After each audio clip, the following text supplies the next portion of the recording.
Olá, bem-vindo!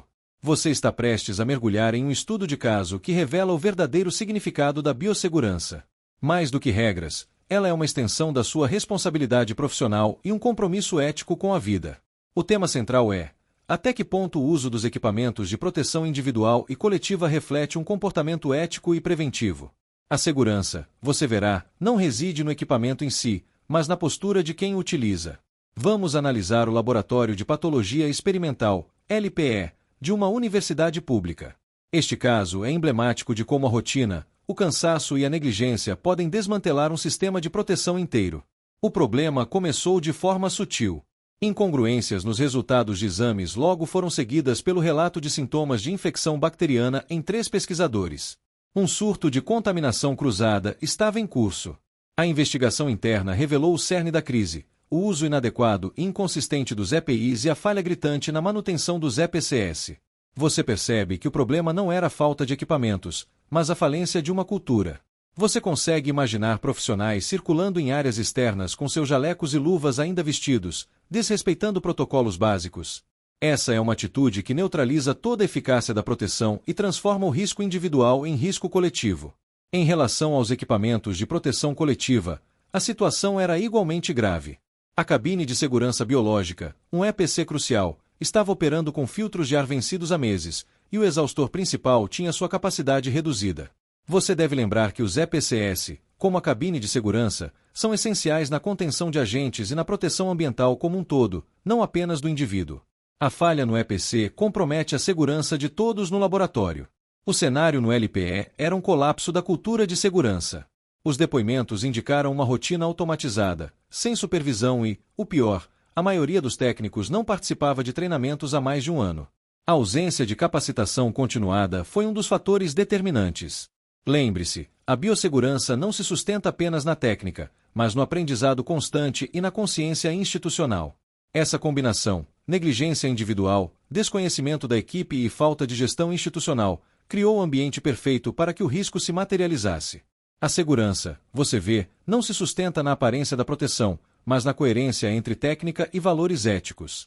As consequências foram severas: afastamento dos profissionais infectados, perda temporária da certificação NB2 e comprometimento das pesquisas. O caso do LPE se tornou um exemplo de como a ausência de consciência biossegura anula a proteção. Para reverter a situação, a universidade instituiu um comitê de reestruturação encarregado de revisar protocolos e treinar equipes. Isso nos leva ao primeiro conceito: os fundamentos éticos e técnicos do uso dos EPIs e EPCS.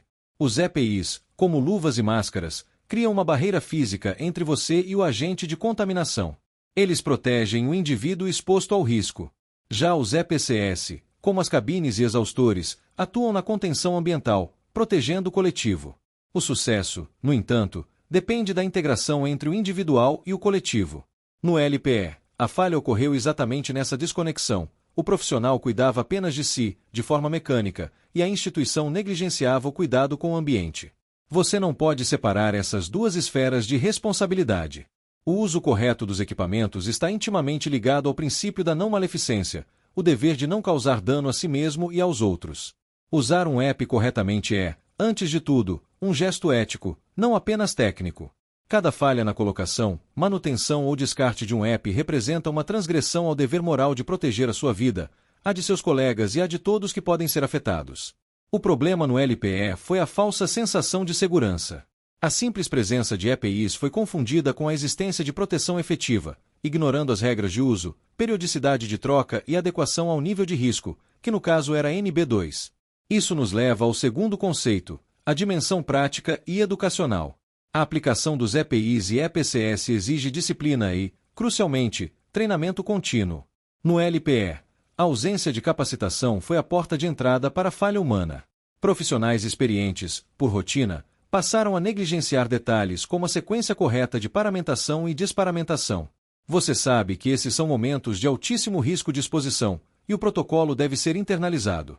A Organização Mundial da Saúde reforça: a repetição e a atualização dos protocolos são fundamentais para consolidar comportamentos seguros.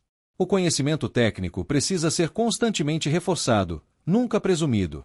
No laboratório, o uso correto deve ser um ato pedagógico contínuo. Lembre-se, supervisores e líderes têm um papel central. Eles são mediadores entre a norma e a prática, e seu exemplo tem mais força do que a regra escrita. Quando líderes negligenciam as medidas de proteção, eles minam a cultura de segurança e normalizam o risco, gerando um ciclo de descuido. O oposto, a liderança consciente, inspira o compromisso e o rigor técnico. Chegamos ao terceiro conceito: cultura de segurança, corresponsabilidade e ética aplicada. O colapso no LPE não foi apenas uma falha técnica, mas o resultado de um ambiente onde a cultura de segurança estava fragilizada. A cultura de segurança nasce da coerência entre valores e práticas.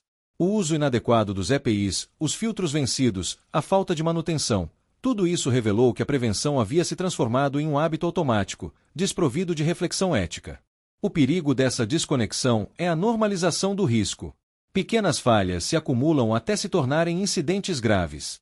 Você, como profissional, deve ser capaz de identificar e comunicar o perigo, por menor que seja. Promover uma cultura de biossegurança envolve lideranças exemplares, educação continuada e comunicação transparente. O erro deve ser tratado como oportunidade de aprendizado, não como falha pessoal a ser punida. O uso de EPIs e EPCS não é uma questão isolada do trabalhador, mas uma rede de corresponsabilidade. Lembre-se, o risco biológico é difuso e pode atingir pessoas fora do ambiente de origem. O descuido individual adquire, portanto, uma dimensão pública. Isso transforma a biossegurança em um dever ético compartilhado, uma prática de cidadania e solidariedade profissional. A ética aplicada à biossegurança não se resume à intenção de evitar o mal, ela exige a construção ativa do bem, ou seja, o compromisso de agir para promover a saúde e prevenir o dano. No LPE, o restabelecimento da consciência exigiu mais do que novos protocolos. Exigiu o resgate do sentido moral da proteção, o reconhecimento de que cada procedimento é, em última instância, um ato de respeito à vida. Você deve levar deste caso a percepção de que a biossegurança é cultura, e cultura é comportamento ético em ação. O EP e o EPC são apenas barreiras físicas que se convertem em símbolos de uma ciência responsável quando utilizados com consciência. Ao reconhecer que cada cuidado é também um gesto ético, a sua proteção se torna completa, não apenas contra agentes patogênicos, mas contra a indiferença que, silenciosamente, ameaça a essência do cuidado em saúde e pesquisa. Lembre-se sempre, a segurança não nasce do equipamento em si, mas da responsabilidade de cada gesto e da coerência entre técnica, comportamento e valores éticos. Você está pronto para assumir esse compromisso? Bons estudos e até logo!